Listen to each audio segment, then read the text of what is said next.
kkiriza Katonda w'abaana ba Isirayiri.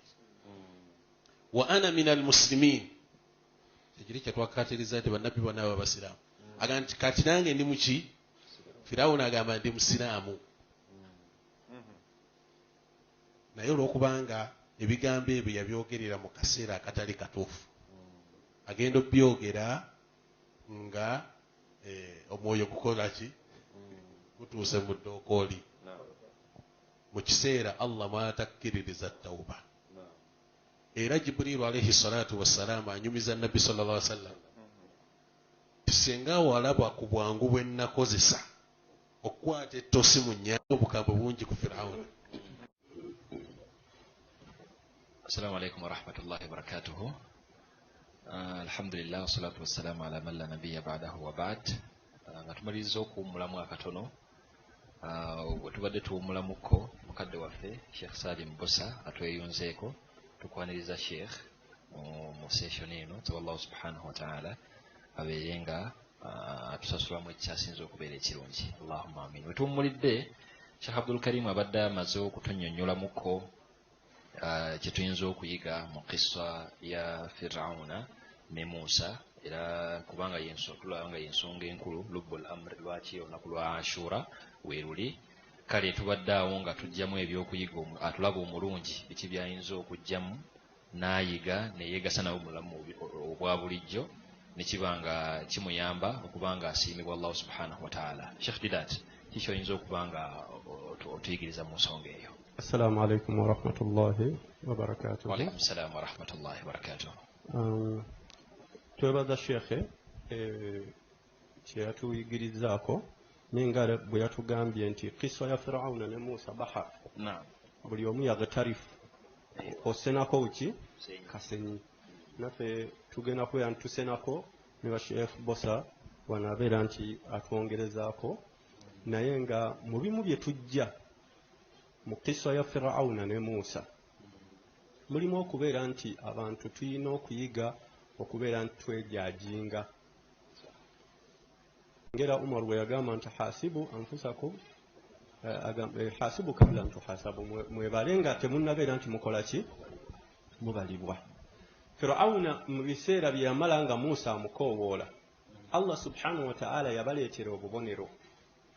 Obubonero obwo nga Allah kyayagalamu si ta'adhibu, tagendereramu babonereza, ayagala babeere nti beebala beekube mu kifuba. Tugamba beebala kubanga yalina abagoberezi abaamuwulirirangamu, naye ng'ate Allah yali yabawa obwongo obusobola okwawula wakati w'ekikyamu n'ekifu. Kubanga omuntu azaaliddwa nga mulaba, akuze mulaba, tasobola na kubeerawo nga mmwe temuliiwo. Firawuna mu takabburu ye yali tasobola kubeerawo ate nga bano abamuweereza tebakola ki? Tebaliiwo. Kuba musajja mutakabbir, n'emmere tasobola gyefumbira. Kati abeera atya Katonda nga yeetaaga ebitonde. So nabo tubatwaliramu nti Allah yabasindikiranga obubonero obwo. Allah yasooka n'abasindikira ad-dafadi'a, n'abasindikira ebikere oba ofumba buli kimu biri mu kubuuka, ne bagaana okukola ki? Okwekuba mu mitima. Waddamu, Allah n'abasindikira ki? Omusaayi. Oba ofumba mmere kyayi nga gufuuse musaayi, nga tebakyalina kyakulya. Ebyo byonna nga Allah subhanahu wa ta'ala abagamba muzuukuke. Allah n'abasindikirako ensekere, nga n'omuntu akeera n'anaaba nayeesiga kazigo ke kadduhum biki, ensekere togikola ki? Togiwona. So eyo ebintu ebyo tebyakoma ku Firawuna. N'omulembe gwaffe guno kati nga mu mbeera gye tulimu eno eya COVID, omuntu olina okutandika okwenoonya. Allah asobola ogireeta nga bala nga kigezo, ate Allah asobola okireeta nga kibonerezo. Kati okubeera ku safe side kwe kubeera nti buli omu buli wodde ewaka n'ozuukuka ekiro otandika okwetondera Allah subhanahu wa ta'ala. Mu bimu ku hadithi ezitali ntuufu ku byogerwa ku yawmu Ashura naye nga si bituufu, nkireeserwa kubeera nti abantu beetonda. Omulembe gwa Nabbi Yunus alayhi salam, abasajja kwegamba mu riwaayaati mu njogera naye nga si ntuufu, tekirinaako bujulizi nti Nabbi yabyogera, kubanga byafaayo bufi ne babiwandiika. bagamba nti era nalwo lwali lunaku luno olwa Ashura naye ekyo si kyenjagalamu kuba saagala kunywezaawo kiri nti ne nabbi Nuhu Yunusu naye nti abantu be baataasibwa ku lunaku lwa Ashura naye ekikolwa kye baakola baamanya nti bakoze ensobi nabbi Yunusu abaleseewo agenze nga tamaze kusaba lukusa kuva wa Allah subhanahu wa ta'ala kati balaba eggulu litandise okufuukuuka ebire bikutte ne bamanya nti ebibonerezo bikola ki bijja ne bagenda ew'omu mu bagoberezi ba nabbi Yunus alayhi salam ne bamugamba nti senga Yunus abaddewo ki kye yanditugambye okukola n'abagamba nti mwetondere Allah subhanahu wa ta'ala kubanga kyekyo Yunus bulijjo kyabakubiriza okukola fa amidu ila sahara ne bagenda mu kibangirizi ne bagamba abakyala mubeere mwekka abaami tubeere ffekka baleese abaana baabwe bonna ne bagamba nti Allahumma inna dhunubana a'zamu wa ajal azumat dhunubana wa jallat ay Allah amazambi gaffe gayitiridde gafuuse gakaŋŋaŋa era gafuuse ga kitalo nnyo gayitiridde obungi wa anta al-a'zam wal ajal naye ate tumanyi nti gwe osinga okuba owo waggulu ate gwe osinga okuba ekitiibwa fa'mal bina bima anta ahluhu tukusaba otutunulemu olw'ekyo gwe kyoli Allah kubanga Allah subhanahu wa ta'ala y'omusaasizi era okusaasira kwabuna ebitonde byonna wala ta'mal bina bima nahnu ahluhu wabula totutunulamu olw'ebyo ffe bye tufuuse abajeemu bye tubadde nga tukola kubanga Allah bw'atutunulamu ffenna olw'ebyo bye tuli nga Ibn Mas'ud radiyallahu anhu yagamba nti law kana lidhunubi ra'iha singa amazambi gaali galina akasu tewali n'omu yandibadde asemberera munne kuba ffenna twandibadde tuvaamu olusu naye Allah yatubikkirira kati embeera bafirawuna gye baayitamu nga Allah abasindikidde ebikere abasindikidde omusaayi baagaana okwekuba mu bifuba ekinene ne kibasanga nti naffe zino embeera ze tuli mu kutambuliramu bwe tuba nga tetufaanayo kaseera ne tuddayo ewa Allah ne tumusaba atusonyiwe ne tumusaba atuggirewo embeera ze tulimu atuwangaalize ku bukkiriza ate atujjululire ku bukkiriza tuyinza okukkakkana nga tufuuse eki Firawuna kubanga ababonerezebwa bakyagenda mu maaso abajeemu bakyali bangi tusaba Allah aleme tufuula abo abajeemu so ekyo kyakuyiga kyamaanyi nti embeera eyo bafirawuna bwe baalema okugiyigamu baamaliriza bazikiridde nga tebalina na chansi ya kwetonda nga Sheikh bwe yagambye ne bwe yayagala okuleeta la ilaha illa Allah Allah teyagimusobozesa yamugamba al-ana ebikere byajja n'ogamba Musa tusabire Katonda okumanya mujozi ye byamulema okujjawo babiyita batya eddagala erifuuwa ebikere ebyo byonna baali byabalema ne bagenda wa Musa n'ogamba ido lana rabbak tusabire Katonda wo abituggirewo Musa n'asaba Katonda ne bivaawo omusaayi ne gujja ye n'alema okugujjawo n'agamba Musa tusabire Katonda wo bikole ki kwegamba n'alowooza nti gunaaba muzannyo so naffe ebintu Allah byakuleetera oyinza okuba walina emaali nnyingi nedda emabega wetunule mu zaka wali ogiwa riba wali ogyewaze Allah bw'akusaasira emaali n'ekomawo ate n'atwala omwana wetunule mu kiyinza okuba ekigezo kiyinza okuba ekiki ekibonerezo bw'onaabeera mu mbeera eyo bwe tunaabeera mu mbeera ey'okweteekanga ku minzaani tujja kubeera nti tufuna obulamu obulungi mu dunya ne mu akhira naye tunaabeera mu mbeera ey'abafirawuna ey'obuteeteeka ku minzaani nga buli kimu emmundu ogitunuuliza mulala bwe weekoona ogamba gundi oyo yansindise gundi oyo gwe yantunuulidde emaali yo bwesiraana ng'ogamba gundi yeyaggulawo edduuka eririnaanye eryange omwana wo bw'atayita ogamba omwana wa gundi yabuzaabuza omwana wange kwegamba n'olemwa ggwe okweteeka ku minzaani oyinza okukkakkana nga Allah subhanahu wa ta'ala akujjuliridde mu mazambi oba mu bibonyoobonyo nga takuwadde chansi yakwekola ki yakwetonda man tashaba ala shay omuntu oyo awangaalira ku kintu kwokaddirira ate bw'omala okukaddirirako oba tewakyali hope tewakyali ssuubi lya kivaako saba Allah subhanahu wa ta'ala atuwa obulamu obujjudde okumutya ate era atujjulule nga tumutya mubarakallahu fiikum amin ya rabbi toyanza nno Sheikh Didat byensinza okuyiga mu bigambo ebyo bisinga oba oli awo buli muntu atwala obudde n'amanya ensobi ze n'azifaako n'atafa kuzaabalala oba oli awo twandibadde abantu abalungi ab'okuwangaala nabo mu dduniya olwaleero naye olw'okuba nti abantu abasinga afaayo nnyo okumanya Sheikh Abdul Karim kikyakoze ensobi ekigyakoze neerabira ye ensobi gyakoze eki yakoze. Nsaba Allah subhanahu wa ta'ala atuwemu obulungi mu bigambo ebyo. Sheikh Bosa. Bismillahi rahmani rahim. Alhamdulillahi wahda wassalatu wassalamu ala man la nabiyya ba'd. Soka kwebaza bamasheekha ab'ekitiibwa be tuli nabo kuba bwe tutuula nabo tubaako bye tuyiga bingi. Naddala olunaku lwe tulimu lwa Ashura nga batulambikidde ddala wa gye luva. Ebyokuyiga ku Muusa bingi ate ebyokuyiga ku Falaawo biyitirivu. Nga twakutta omu ku bombi olunaku lukola ki? Luziba. Muusa Allah yamwagala nnyo. Simanyiiyo nnabbi Katonda gwe yayogerako ennyo mu Qur'ani nga Muusa. Yayogera obuzaali bwe, engeri Allah gye yayonsebwamu, n'ayogera n'okutumibwa kwe n'okuwangala nga muvubuka paka lwe yamutuma eri Falaawo. Ekyo kyokka kikulaga enkizo Muusa gy'akola ki? Gy'alina. Ye nnabbi yekka yasinga okwogera ennyo ne Allah. Wakallama Allahu Muusa taklima. Kati Muusa alayhi salatu wassalam okusaba obusabi Allah nga bw'osoma suratu Twaha ku aya etandika nti rabbi shrah li sadri wa yassir li amri wahlul uqdatan min lisani. Muusa wokka yasaba ebintu 10 Allah n'abimuwerawo. N'amugamba nti kadi utiita su'laka ya Muusa. By'osabye byonna Allah abikuwadde. Ekyo tekiri ku bannabbi balala okujjako ku nnabbi ani? Muusa alayhi salatu wassalam. Kati Allah n'amuwangaaliza ku mulembe ogwaliko omusajja atagenda kubeerawo paka Allah lwalizingako ensi eno mu bujeemu. Kuba okweyita Katonda kyekisembayo ekyawaggulu. Omuntu okugamba nti ana rabbukumul a'la, nze Katonda wammwe waawa, kiba kisose.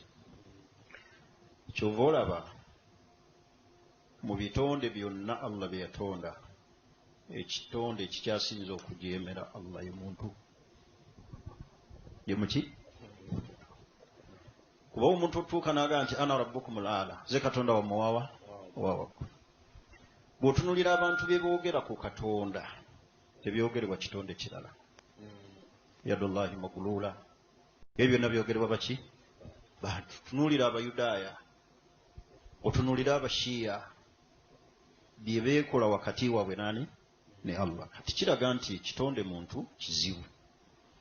Naye Allah yawangaaliza Muusa ku mulembe ogwaliko Falaawo, omusajja omuzibu. Yatuuka n'ogamba Katikkiro we Haamani bazimbe amaki? Amadaala batuukeko eri Katonda. Balabe Katonda wa Muusa agamba ki? Kati kiraga nti Muusa alayhi salatu wassalamu yayita mu buzibu obuyitirivu okuwangaala nani? Okuwangaala ne Falaawo.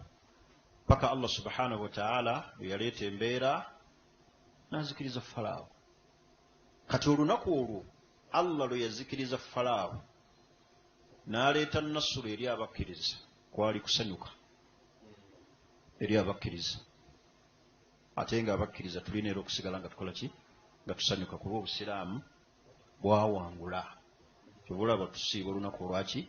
Olwa Ashura nga Nabbi Muusa alayhi salatu wassalam bwe yalisiiba shukulan lillah, kwebaza Allah subhanahu wa ta'ala. Naye nabbi waffe Muhammad sallallahu alayhi wasallam n'alusiiba. Ate era nga Abakuraishi fil jahiliya balinga balusiiba.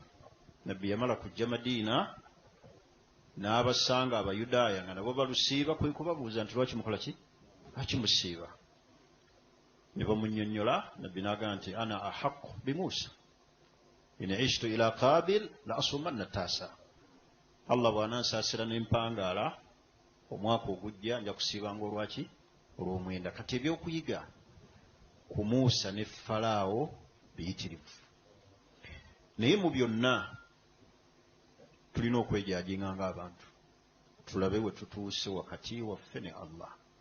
kolagana ayo ne Allah eri etya bwe boogera ku mazambi ku byonoona abantu abazze nga boonoona naawe olina byoyonoonye bingi wakati wo nani ne Allah kati tulina kwetereza ate mu byafaayo bino byennyini tufunemu ekyokuyiga buli wofunamu ekyokuyiga kikusobozesa okubeera ng'otebenkera n'oterera ku mateeka ga Allah subhanahu wa ta'ala n'omusaba Allah subhanahu wa ta'ala akutaase kubanga omuntu buli wateerera n'amanya Katonda Allah amutuusa ku buwanguzi ng'era bwe yatuusa Muusa ku buwanguzi Falaawo Allah n'amuzikiriza muki mu mazzi n'ejje eryo eryali mukola ki eryali limukkiririza. Naam, barakallahu fikum wa jazakumullahu khaira.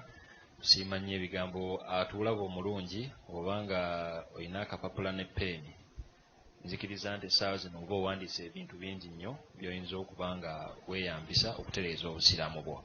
Ensonga ziringa nga bbiri nga tetunaba kubanga tumaliriza ze twandiyogeddeko oba oli awo nga obwetaavu we buli. Ensonga esookera ddala waliwo leero olunaku lwa 6 Ashura ya leero, waliwo akakuubagano, ebibuuzo bingi nnyo n'abatulaba era abalungi babibuuzizza wano. Seeka tusiibe olw'omukaaga obusiraamu buno lwaki butubuzaabuza ate batugamba olw'omukaaga tulisiibibwa ate leero olunaku lwa Ashura lutuuse ku lw'omukaaga. Kati nze nkole ntya? Ndabye ng'ensonga eyo esaanidde okubanga oba oli awo tugikoonako okusobola okulungamya tulaba omulungi ayinza kweyisa atya mu mbeera ng'eno wabanga agyebuuzizzaako. Naam, sokene Sheikh Abdul Karim, fadhali Sheikh. Alhamdulillah, okusooka kwa byonna njawukana y'abamanyi okusiiba olw'omukaaga lusiibibwa terusiibibwa. Tuyinza okutunuulira nasuwar ebifaananyi bino ebijja wammanga nga byayogerwa Sheikh Uthaymin rahimahullah. Yagamba nti okusiiba olw'omukaaga kulimu ebifaananyi nga 3 oba 4. Ekisooka olw'omukaaga luno okubanga lukwataganye n'olunaku olw'etteeka nga okusiiba Ramadaani. Agamba ekyo bittifaaq abamanyi bonna bakyegattako tebirina mutawaana kubanga lukola ki lusiibibwa. Ekifaananyi ekyokubiri n'atugamba nti olunaku luno okubanga lukwataganye n'ezimu ku nnaku ezitukubirizibwa okubanga tuzisiiba ku ekyokulabirako nga y'omu Ashura olwaliro tulimu lukwataganye n'olw'omukaaga, oba y'omu Arafa esisinkanye olunaku luno olw'omukaaga, oba lugudde mu nnaku enjeru, oba kubadde kusiibako. N'agamba nti okusiiba ennaku ezo nga lukwataganye n'olw'omukaaga, n'agamba nti la ba'sa bihi, omusiraamu aba tasiibye lwa mukaaga wabula aba asiibye ennaku ziri zitukubirizibwa. N'atuwa ekyokusatu okubanga olufudde nga lw'oyagala okusiibiramu esiiba ze za sunna. N'agamba nti ekyo bw'obanga kifudde bw'otyo tekyandibadde kirungi okubanga ggulu oyagadde okwawula mu nnaku endala okusiibiramu olunaku lwa sunna, sunna mutlaq etaliiko linnya gunoosala obusazi kusiiba. N'agamba nti ekyo tekyandibadde kirungi insah al hadith, hadithi bwebanga ki ntuufu, kiba kitegeeza nti mu kulaba okukwe ne hadithi talaba nti ki omutuufu egaana okusiiba olunaku olwo. N'ala kulli haal ndaba nti amasala sigega ndi tufudde okubanga tukubagana empawa ku go okutuuka n'okuba nti nkyawa Sheikh Salim Bosa, nkyawa Sheikh Gundi lwaki osomesa abantu tulusiibe, lwaki gwosomesa abantu tolusiiba. Kino twandibadde tutambula ne kikyotebenkera neky'omutima gwo. Ensonga eno nsonga y'omutima nkulu nnyo.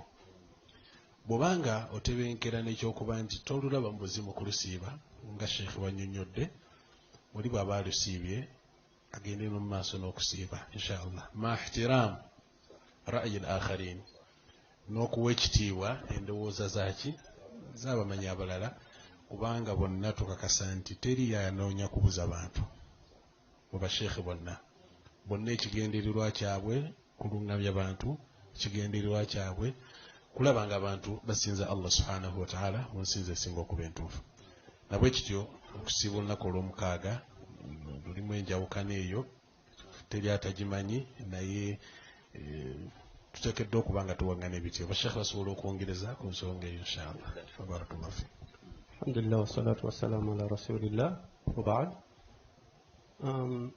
Okwongerezaako wadde nga sheekhe byabadde atuwadde kimala bumazi eri omuntu abadde ayagala okufuna, naye tulina okumanya nti okuva omubaka Allah subhanahu wa ta'ala bwe yamujjulula, basahaba baatandika okwawukana mu bintu ebitali nti nno kwegamba ebitali nga mpaji za ddiini, olw'okubeera nti entegeera buli omu abeera n'entegeera ye. Nabbi sallallahu alayhi wa sallam yagenda okufa mu hijjatul widaa, alina basahaba abawera 10,000. Waliwo ebigambo byayogeranga, ono n'abiwulira, omulala n'atabikola ki, n'atabiwulira. Ataawulira alamula kusinziira ku kyamanyi kuba ye teyawulira, eyawulira alamula kusinziira kyamanyi kuba ye yawulira. Era waliwo amasaairu mu faraidu, mu kugaba emaali y'abafu, nga Abubakari yakikolerako, Umaru n'amuwa ekitiibwa olw'okubaani Abubakari. Naye Allah bwe yamala okujjulula Abubakari, Umaru n'akyusa n'agamba lwakuba Abubakari abadde akikolerako, naye ate nze mmanyi kino kyekisinga obuki. Awo tulabamu adabul ikhtilaf, empisa z'okwawukana. Umar radiyallahu anhu yamanya nti ekigambo kye kitono ku kya Abubakari, ate nga n'Abubakari yuhsinu dhannu li Abubakari, alina okwegamba amulowooleza kirungi. Abubakari tayinza kukola kintu lwakwagala kwa mutima, wabula akikoze lw'okumanya kw'alina. Naye nga ate Umaru alinayo okumanya okusingako. Yagezaako okunnyonnyola Abubakari, naye Abubakari n'anywerera ku kikuli okumanya okukwe. Umaru n'agamba bw'ati Abubakari bw'akoze eki. Allah bwe yamala okujjulula Abubakari, Umaru n'akolera ku nkola ye gy'alaba nti yentuufu, olw'obujulizi ate naye bw'akola ki. Bimaana bonna baakoleranga ku bujulizi, naye nga buli omu alaba nti levo y'obujulizi obubwe yeesingako, ne batalwana. Omubaka sallallahu alayhi wa sallam, okuddayo ku mulembe gw'omubaka sallallahu alayhi wa sallam, hadithi ya Anas radiyallahu anhu, wadde nga kino kyo tekiri nkino wakati wa haram kikolebwa oba tekikolebwa, naye Anas agamba twabeeranga n'omubaka sallallahu alayhi wa sallam nga muffe mulimu abasiibye wa minna al-muftir, nga mulimu nga tuli mu ngendo. Waliwo oli agamba nze amaanyi ngayina Ramadhan nja kusiiba, nobeerawo oli agamba nti nze sijja kusiiba, tuli mu lugendo, nina ekisonyiisa. Naye Anas agamba nti walam yu'ib ahaduna ba'duna ba'd, tewali n'omu yalinga alojja munne, gwe osiiba ki, tuli mu lugendo osiiba ki kale. Ne yasiibye tagamba kale laba gwe oli munafu, Allah yagambye okusiiba kye kisinga obulungi, nga buli omu n'awa munne ekitiibwa. So ezo empisa ze tulina okusinga okuyiga.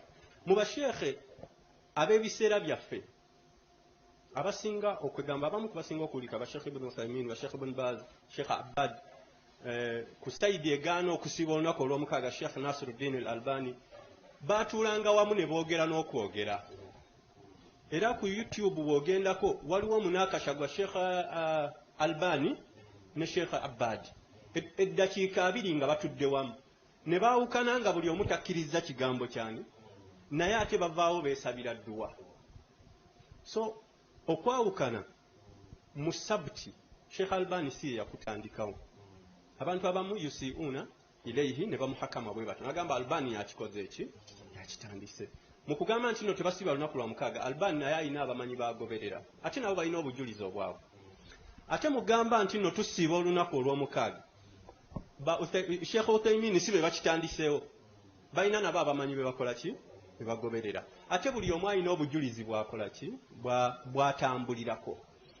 Bwe tutuuka mu mbeera eyo, tugenda ku kigambo kya Nabbi sallallahu alayhi wa sallam, bw'olaba nti buli mumanyi alina obujulizi, Sheikh Bosa alina obujulizi, Sheikh Didachi alina obujulizi, Sheikh Abdul Karim alina obujulizi.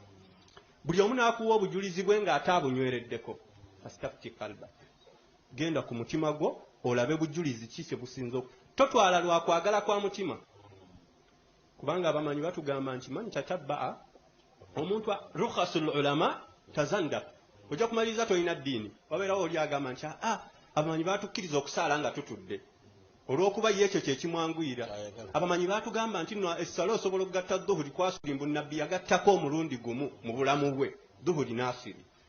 Musega kwega noonoonyaayo obuntu bw'oyitira, ekyo si kye tugamba naye abamanyi ku masala nga gano aga sabti buli omu akubuulidde eddaliiru ye ye Albani agamba hadithi ntuufu bamanyi abala bagamba hadithi eyo si ntuufu ate Albani si yagamba yekka naye alina baagoberera n'abamanyi abalaba Ibn Uthaymin ba Ibn Baz nabo balina be bagoberera olaba nga obuzaabuziddwa laba omutima gwe gukoze eki we gunyweredde ku bujulizi obwo kubanga abamanyi baffe abo bonna tubalowooleza kirungi ate tebalina kwezuulira oba kwagala kuwangula buli omu yalinga ataasa ng'amanyi nti kyataasa kyekituufu so amasala ga sabti kireme kubeera nti embeera y'okwawukana mu kusiiba olunaku olw'omukaaga n'obutalusiiba embeera eyo tetwawukanyanga kujjawo bwa luganda lwa busiraamu nga bwe tulabye nti basahaba baalinanga ebintu bye batakkanyangako naffe tusobola okuba nabyo kubanga eririmu yaffe tugijja ku basahaba buli olaba nti okyaye munno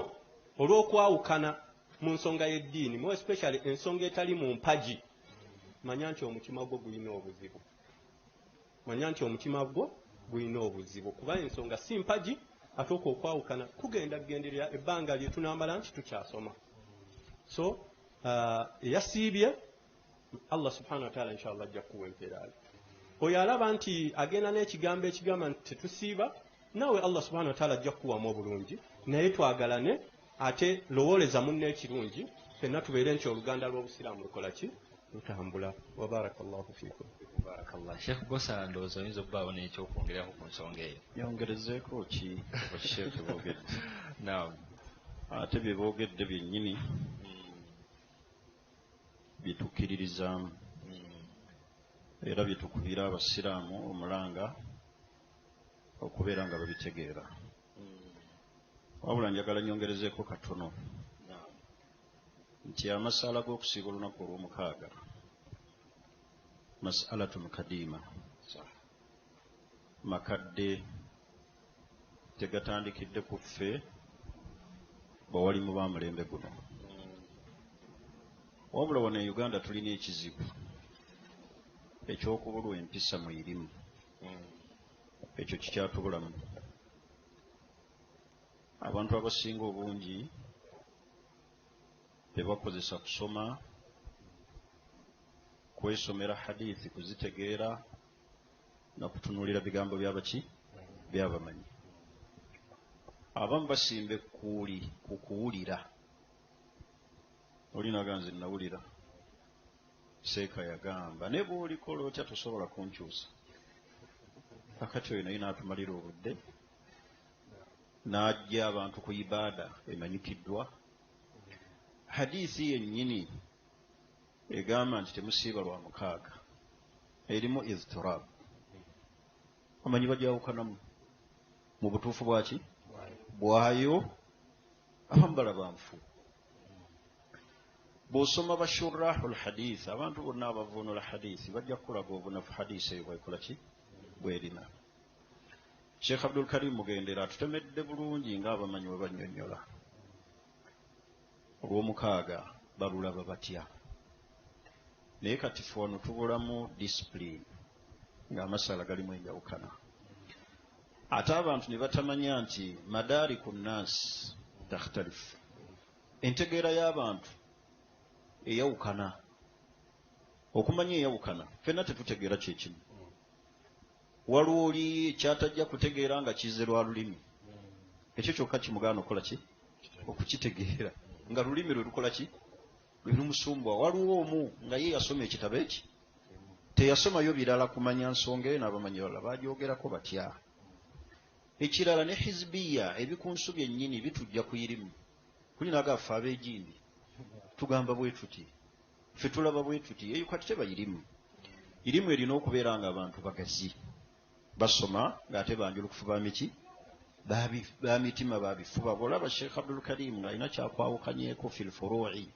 mu mas'ala allati tusaagu fiha alijtihad abantu abamanyi ge bakkiriza abantu okuganyiikiramu Sheikh Didaati gabadde ayogerako furu ezitali mpaji buli omu baamuwa ebbeetu wabula ate ffe abasinga okwogera ennyo n'okubeera ku social media n'okugamba abantu wasiibye olw'omukaaga nkugulire switi wasiibulukuke abasinga ate si basomi baki babitabo nti alina bwe yasome. Kaakati tabi'i ki oba sahaba ki oba mumanyi ki eyagenda mu masjidi n'ekisiibulula abantu ku lunaku olw'omukaaga nga zze ne kuleeti ya soda oba nga zze ne buswiti nga bwe tulaba abantu.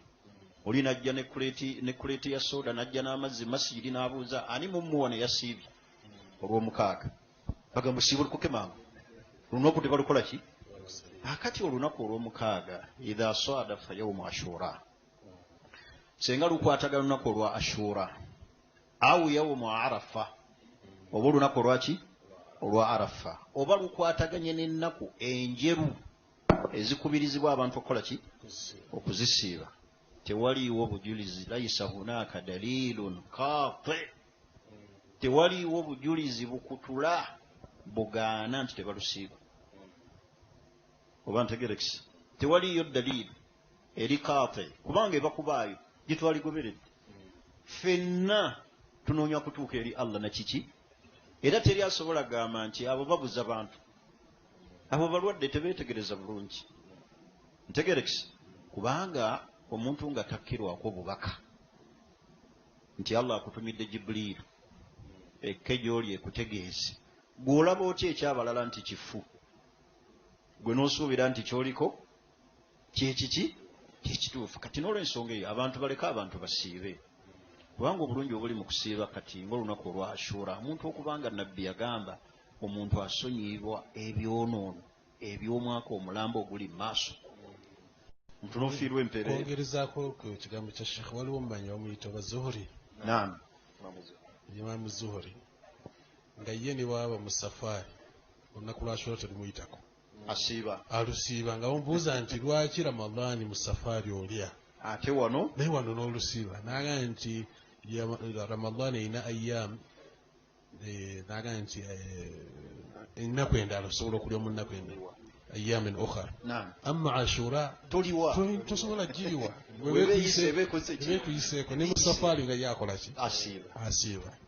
Kaakati olira Sheikh wange, kaakati n'olw'ensonga eyo abantu baleme kufiirwa bulungi buli mu kusiiba nga beekwasa nti olunaku olwaki olw'omukaaga. Tegana amasala gaali badde g'abantu bamanyi, abatali bamanyi balina kugoberera, so si kulamula bantu tosiiba enkya nti wakitegedde lwa mukaaga tosiiba, naye omubuuza nti obujulizi obwo buluwa, ajja ganawulira oluseeka yatusomesa kuki ku masjidi. Kati muleke abantu babeere nga basiiba kuba amasala galimu eki enjawukana. Bwe mulaba abagenze ne sayidi eri nti kusiiba kiba kyekyo. Ye ekyokubiri kyenjagala okumaliriza nakyo, ffe wano e Uganda twabaaki buli kiseera okuba nti tubeera ku ekyo.